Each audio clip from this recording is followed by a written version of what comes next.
Hello, class, and thank you for joining me today. My name is Justin Serrano, and we're in week 4 discussing motivation. I'm excited to be able to share a story with you about a time I felt motivated.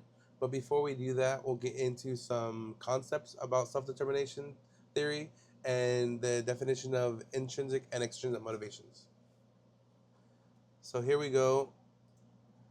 In the Handbook of Self Determination Theory, we have that self determination begins by embracing the assumption that all individuals have natural, innate, and constructive tendencies to develop an even more elaborate and unified sense of self.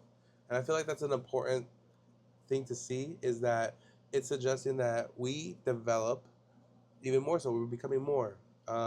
It's about growth, it's about satisfaction, it's filling our cup.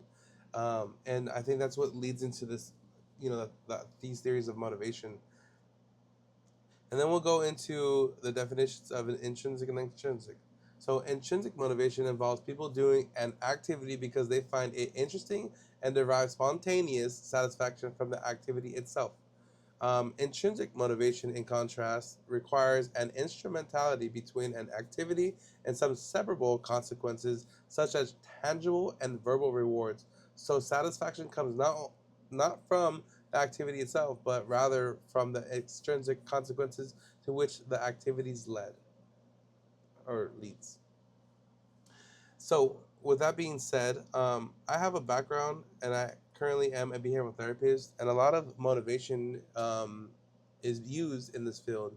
We have high probability and low probability tasks, and what we do is we use preference assessments to find what is highly sought after or highly preferred by our clients, and we utilize those as rewards or consequences, and consequences aren't negative, they're the outcome of a behavior, um, to help like encourage or lead a client to success, to help them grow in their abilities, and to help them become more independent.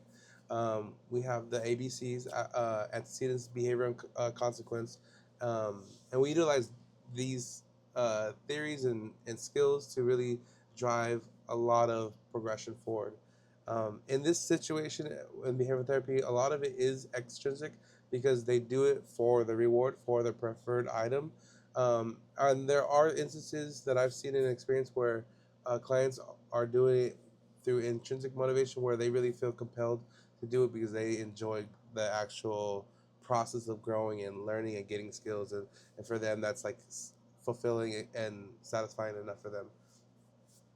And now to the story.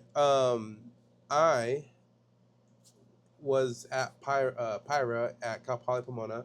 I sat on the board as a organizational, no, I'm sorry, outreach coordinator.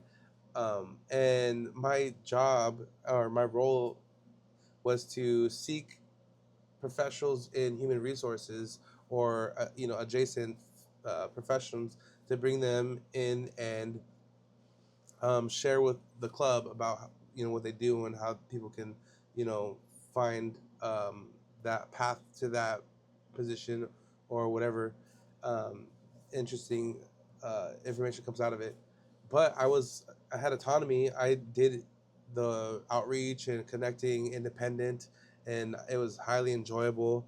Um, I was focused on making decisions, and it was awesome. I had I did what I could and with what I had, and it was successful. We actually won an award for, being the best club to provide a lot of services and stuff. And then also because I was asked to like create spreadsheets, build a calendar, and do all this stuff, I was developing my professional skills, which was my competency.